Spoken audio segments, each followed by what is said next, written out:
If you have a very solid incident response plan, part of that is pulling together the various stakeholders regarding that particular response. And so they should be fairly knowledgeable around what is going on and what is not going on because they're helping with the response itself. Welcome to CyberOXTales, the podcast where cybersecurity scenarios meet reality.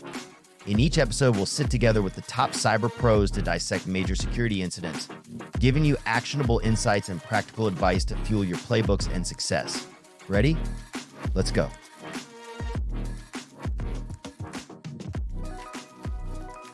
Hi, I'm Neatsun Ziv. I will be your host today.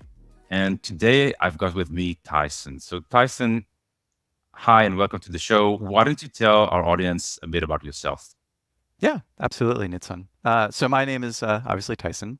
I'm a former CISO from Aledade, which is in the healthcare space, and Oportun, which is in the FinTech space. And I've been in the security industry for well over 20 years. I work with a number of VCs, number of startups. I also do a number of thought leadership stuff. I've written books, I've spoken at conferences, et cetera, et cetera. And I'm happy to be here with you today. So first of all, thank you for being here and sharing from your wisdom and accumulated experiences. And today I really want to dig into a near-hit incident. So why don't we define, first of all, what is a near-hit incident? Can you give me like a definition or how you think about those cases? Yeah, that's a really, really good question. So a near-hit incident is an incident that potentially happened adjacent to you, right? So in your industry, it kind of hit the news, has some sort of parallel or potential impact on your particular business. Or it's something that occurred within your environment that looked like it was potentially pretty bad at the start, but ultimately ended up being, what we call a nothing burger. So it becomes kind of more of a learning opportunity. Okay. So let me start with the first question. Because one of the things that you're trying to achieve in this podcast is really helping people understand how to communicate the risks around them. So let's say that you are part of a near-hit incident. How would you communicate this to your manager? Yeah. So the first thing to keep in mind regarding your manager or your management, so the execs that you might be interacting with, is they're going to be part of this with you, right? So when an incident kind of fires up, you're obviously, whether it's external, internal, you're going to treat it like an incident. You're going to sit down and basically focus on three things. Like one is, what are the potential operational impacts of that particular incident, and what do you need to coordinate across the business in order to navigate any potential needed response. You're going to do some threat hunting based on the IOCs that are emerging, whether it's, again, in your environment or outside your environment. And then you're also going to be reviewing your defenses based on kind of emerging information, or in this case, let's say IOCs coming from an external party, to understand whether or not you have any weaknesses in your particular defenses. The reason I call that out is because your management or your manager should be there with you, right? If you have a very solid incident response plan, part of that is pulling together the various stakeholders regarding that particular response. And so they should be fairly knowledgeable around what is going on and what is not going on because they're helping with the response itself. Okay. But still, I'm just trying to figure out how does it go in your case. So dear manager, I've got something to tell you, and then just spit it out, or you're coming with a plan saying, look, this is what I understand right now, and maybe we should sit together. How would you just call the first 5 words that come out of your mouth when you need to talk about a near-hit incident? Yeah, so you are going to come with a plan. You're not necessarily going to call them up and say, "Hey, the house is burning down," right? You're going to have a certain amount of situational awareness, right? And furthermore, you probably would have thought about this beforehand, right? That's the purpose of an incident response plan, is you're going to have some construct or working plan, hence a plan, that you're working through. And part of that plan is looping in others with regards to what is going on, hey, this is what we're going to need to coordinate on in order to manage the particular incident. And so very typically, it's not going to be this random call and the house is burning down. You're going to come to them and say, hey, this is what's going on. This is what we know. Here's what we need to go do next. And here's where we need you to kind of lean in and help do X, Y, or Z. Okay. Now, usually in those cases, you also need to communicate in some sort of way with the board. How is the board That's different correct. from communicating to your direct manager? So the board is different in the construct that when you think about your direct manager or management at a company, again, going back to what we just talked about, they're going to be in the thick of it with you, right? So they're going to have a lot more kind of operational kind of knowledge with regards to what is going on, why, how it impacts the business, et cetera, et cetera. The board isn't necessarily going to have that construct, right? Because they're not there day in and day out, right? They're there to generally provide oversight and governance to the company. They've kind of delegated the day-to-day to management. And so you are obviously not just going to loop them into the incident call and go, here you go, the house is on fire. We need to do X, Y, or Z. And so your plan and the way that you communicate these things is obviously going to be different. It's going to be much, much more focused. It's going to be more informative with regards to providing confidence around how you're responding to a particular incident. It's also going to give them insight as far as any issues that are emerging that need to be remediated so that they can track that. Because ultimately that's what they're going to be more concerned about is, what's the impact and then what's that long-term thing that we need to go do. And so the way you approach them is obviously going to be different. So I think that right now we talked really high level in a generic sense. Why don't we go into a case? We can talk about a case that recently happened if you want, and just try to explain it from the inside. What are the interesting things that you think are worth highlighting? So do you want us to guide us through a case? Yeah. So I think a really, really good example is those adjacent kind of industry incidents that occur because they kind of prompt your management and the board to like ask you questions because they become aware of it regardless if you told them about it or not, right? Yes. And so I think a really good example is Change Healthcare. There was an incident that impacted a large healthcare company earlier this year. For those that are not aware, we'll kind of walk through the background of that incident and kind of what it meant to the healthcare sector. So all the way back in February, because it's been a very, very long year, Change was impacted by a ransomware attack from the Black Cat ransomware group. They actually ended up paying the ransom to try and get their systems back online and get the data back. I think it was like $20 million something dollars. Don't remember the exact amount, but it was quite a large. fair amount, yes. Yeah, it was a fair amount, right? And so the long story short is they actually didn't get the decryption keys back. There was a lot of let's say hacker drama. We're not going to go into that because that's a whole nother that's a show. podcast. That's a different show. Right. And so they had to rebuild their systems from zero, and that basically took them about a month to kind of get their primary functionality back, right? Now, what made this very notable and impactful is you have to look at Change's business within the healthcare sector. When you look at them, they're the largest clearinghouse in the healthcare, or one of the largest. I don't know the exact allocation or off the top of my head. For those that are not aware in the healthcare space, what a clearinghouse does is they basically collect medical claims, right? They normalize the data to a certain degree and then distribute it to the payers so folks can get paid, right? About a third of all claims flow through their systems across the US, right? So fairly large segment of the healthcare business basically flows through their systems. And so when they were down, patients basically started facing trouble or delays in getting things like prescriptions, medical care, getting procedures due. And then on the flip side, the providers were also having a lot of trouble getting paid, right? So these are, hospitals, doctors, And a lot of those individuals or those entities kind of live paycheck to paycheck. So they started having, major cash flow issues.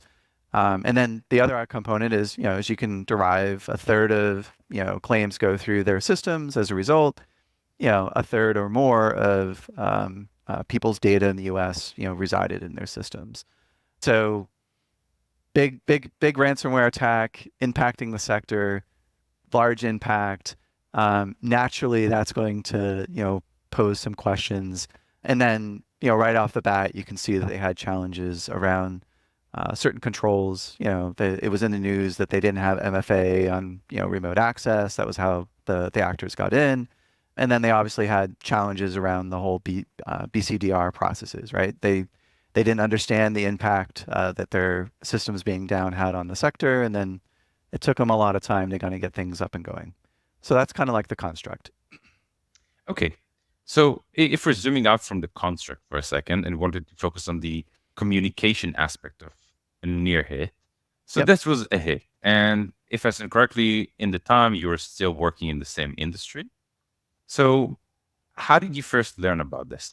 So honestly, I first learned about it. We have threat feeds. We also have, I'm part of a number of, CISO communities. We all have Slack groups that we're a member of. And then there's obviously the news. In reality, this kind of started hitting the wire all at once. And it kind of hit the wire all at once because Change was actually, in a sense, forced to disclose the incident thanks to this whole SEC disclosures rule. So they actually, posted something to the SEC that said, hey, we've had this nation state actor who's probably impacted us, and it's going to have some sort of material effect on our systems. And then, obviously that and everything was hitting at once. It became, big news, and everyone was, in a sense, looped in at the same time. Okay. So at that point, you're hearing about this and saying, okay, should I tell my manager? Should I collect more data? Should I communicate this to anybody? Or just keep it to myself? How do you think about this decision criteria? In our case, we'd have like a well-defined incident response plan that kind of has the playbook that you're going to follow, right? And you're going to be looking at the severity of the incident that's occurring and saying, hey, this is pretty severe. And as a result, there's certain folks that need to be looped in, right? That's generally how the construct, you should look at it, right? Things that are less severe, you're not necessarily going to reach out to your management and say, hey, this is going on. Whereas things get ratcheted up in severity, there's an increasing kind of scope and breadth with regards to the response that's needed. And so more and more people need to be looped in. And then as things become more material and impactful, obviously that's going to transcend into, the board or potentially some sort of public disclosure. Okay, so you had a near hit in your industry, and you're thinking, is it like an email, a Slack message, an SMS, a call? I'm running into his office saying, oh my God. So where do you think? No. It's going to be a lot more structured. So in this case, you're going to, again, going back to like the three things that you need to be concerned with, right? One, is there any operational impact from this, kind of adjacent thing to our business, right? In that case, before you go to your management, you're going to go to the folks that own that kind of set of operations and understand within that particular construct, what is the potential impact to the business if X and Y or Z are going down, right? Because you need to get that situational awareness. The other is you're first going to go and look at your own environment to say, hey, do we see any of this activity in our own environment as well? And then the third thing is to start getting a grasp around your own particular defenses. If there's something that is gaping based on, again, the information that is coming out of that particular incident that you need to go shore up quickly, take a look at, etc. So, only then. I wanted to ask you because I'm right now thinking about there's a difference in time from the moment that you're saying, I'm hearing about it right now, unconcerned from friends, from groups, until everybody's going to hear about it in news. It might be 24 hours, it might be 48 hours. What's a time frame that you've got for yourself saying, from the moment that I'm hearing about it until my manager knows that I'm handling? What's the time frame that you allocated for yourself? So again, I'm going to go back to the incident response plan, right? There's an escalation path that you should be following. And that escalation path is typically going to have some sort of timeline or SLA that's time associated with it, right? So for example, you could say, hey, when I reach this particular point, within X amount of hours, we need to notify management, or we need to notify the board, and we need to do this, right? Let's take an easy case. In the industry, a company, a brand that you know, but initial checks say it's unrelated to you, you don't have any exposure, and so on. What's the time frame that you would say? I would ping my manager saying, look, just have a situation awareness that this is going on over there. We've checked internally. We don't think we've got at this point any exposure or risk. Yeah, you're probably going to do that within the first day for something as major as this, right? So within 24 hours, you're going to have that initial conversation. You wouldn't necessarily rush to have that conversation until you've done some initial analysis, right? And the reason being is you have to show up with something that of substance, right? You can't just say, hey, holy crap, this is happening, hair on fire, blah, blah, blah, blah, blah. It's much better to approach your management with, hey, this is happening. We've done some initial kind of triage and analysis. Here's what we understand at this particular point. Here's the next steps that we're now doing. We're doing this. We're doing that. We're doing this, right? Because again, if you just fire off a Slack message, you just fire off an email, that is going to cause people to think that you don't know how to manage things. You don't have the situation under control. You're not following a run book, et cetera, et cetera. Now, obviously, they may reach out to you and propose that and ask the question. And what you do is you basically run them through what it is that you're doing, right? This is what we're doing. This is what we know right now. We're going to circle back around a couple hours with more information, right? Mm-hmm. So you're saying, on one hand, do the basic things to make sure that you've got the triage in place.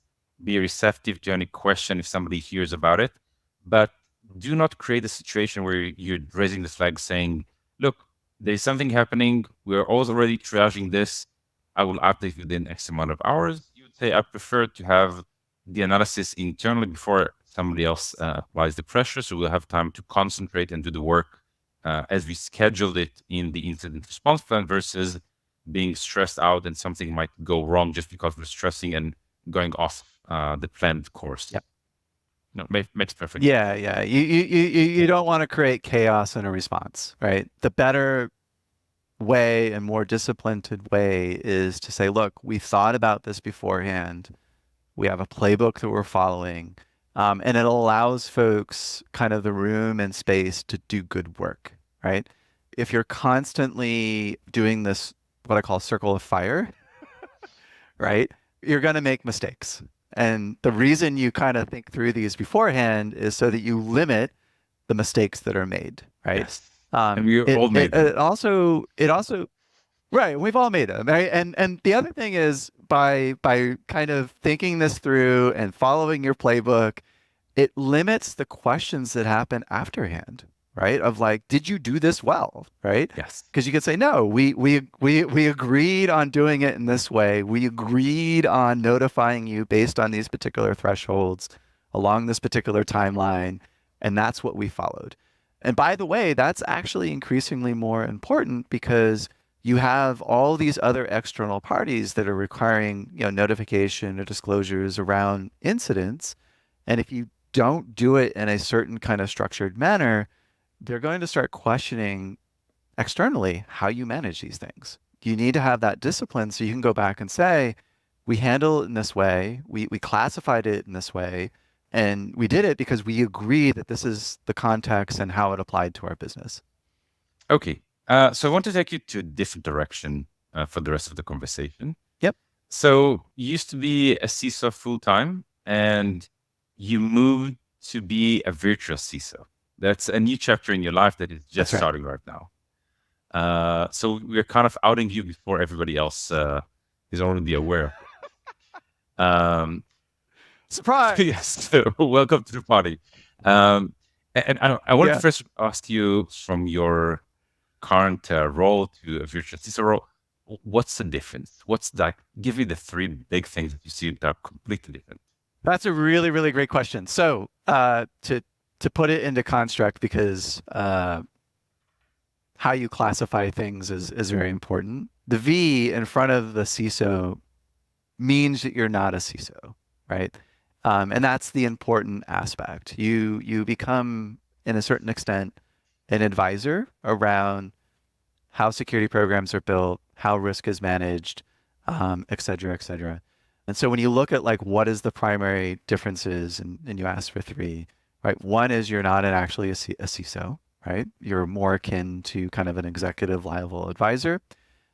Two, as a result, don't have any decision-making capability within that particular role. So when a company hires you, you can provide them insight, guidance, provide them the right construct of like how to do X, Y, or Z, but you can't actually decide that this is how you're going to go do it, right? And that's a very important nuance with regards to the role. The third component is it actually allows you a certain degree of latitude around how you look at things. Like when you're a CISO, you're kind of within this organizational construct, and as a result, there's a certain way that you need to operate. When you're brought in as a vCISO, you could be inserted at any point within the organization, right? So you could have been hired by the board to basically act as their advisor, right? You could have been hired as the by the CEO to act as their advisor. The CISO could have hired you, right? And the reason being is because they're seeking this kind of external perspective, right? And so as a result, the way you approach things is obviously naturally going to be quite different. Okay. First of all, this sounds like a different role from a CISO. It doesn't sound like an extension or a fractional CISO. It sounds like a completely different role. But on the other hand, you get to see different companies and you get to see different operations. So I would assume that you're going to see so many different companies that are approaching security with a different manner. Some of them are coming more from the applications, from the assets, from the IoT, from the identity. Like everyone is a unique flavor, and you kind of need to hold different flavors in your head all the time. It must be harder than just that's a very, very good way. Yeah, that's a very good point to look at. And think of it as almost like management consulting, right? So a management consulting firm basically does that day in, day out, right? They work with a number of different companies across a number of different industries. And so they see how folks are operating and what it is they're doing. And they, in a sense, develop a set of best practices, right? Like, hey, we've seen it done over here. We've seen it done over here. We know what works, what doesn't work. And so, yes, the role vCISO, in a sense, embodies that, right? You start seeing what is working, what is not working across companies, across industries, et cetera, and you can bring that to the table so that organizations can obviously plug into it. Okay, so Tyson, if somebody wants to get a hold of you, how should they contact you? LinkedIn is the best way. Give us your handle. I'm in the practice, or what is my handle? That's a good question. Literally just search for Tyson Kopczynski in LinkedIn. My last name is fairly unique. It's Kopczynski. But typically, if you just do Tyson CISO, I think I'm like the only one or three that show up. You're the only CISO site Tyson in the world, so that's a good handle, by the way. CISO Tyson. I don't know. I'm not the only CISO Tyson. There's a couple of us, but there's not many of us. But yeah, at some point I'll have my my firm stood up. I'll have an actual domain, et cetera, et cetera. But this is a new chapter with regards to, stepping back from being a practicing CISO and seeing if I can help others in different ways. So basically taking my knowledge, my experience, and being able to go into hopefully many different companies to help them, get better with regards to security. So Tyson, it was a pleasure having you on the show, and thank you for sharing all of your wisdom with our audience. Thank you very, very much. Yeah, no, this was a blast. Yeah, hopefully we can do it again. Yes, we will. That's a wrap on another episode of CyberOXTales. If you enjoyed today's episode, don't forget to subscribe, leave a review, and share it with your peers. Visit us at ox.security/podcast to access all episodes and exclusive content or wherever you listen to your favorite podcasts.